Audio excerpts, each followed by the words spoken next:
रास्ता उपरे एमिति कौन हैला हठात कहीं रागी गले सिद्धांत महापात्र।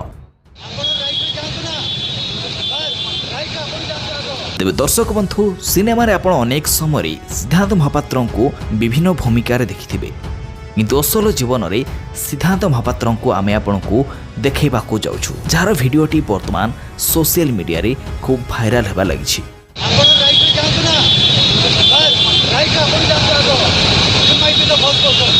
घटनाटी कौन थिला शुणु। आपण माने निश्चित जानिछंती कि अभिनेता सिद्धांत महापात्र होउछंती जणे एवरग्रीन कलाकार। से तांकर अभिनय द्वारा लोगों को जेतिकी प्रभावित करिथांती तांकर व्यक्तित्व द्वारा ता ठारू अधिक करिथांती। तबे वर्तमान जो भिडियोटी तांकर भाइराल होछि सेथिरे से जण अमानिया चालकन को ट्रैफिक नियम पाठ पढुथिबार देखा जायछि।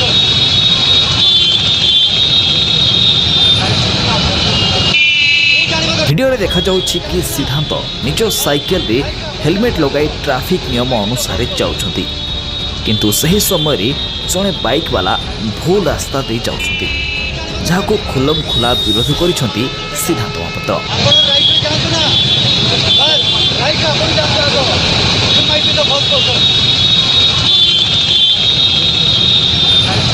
से कहिसंती कि प्रथमे निज भूल मान आ ताकु ग्रहण करी सुधारी नियो, एमिति जुक्ति करू नाही। तेबे किंतु युवक जनक तांको कथा न सुनी अजथा जुक्ति करुथबार भिडियो रे देखा जाउछि। आ भिडियोटी सोशल मीडिया रे भाइराल हेबा परे लोकमाने सिद्धांतको एपरी कार्य पई तांको खूब प्रशंसा करुछंती एवं समर्थन मध्य करुछंती। तेबे दर्शक बंधु आपण माने भी जदि सिद्धांतको एपरी कार्य पई समर्थन करुछंती तेबे निहाती भाबरे तांको सपक्ष रे कमेंट टिए दियंतु।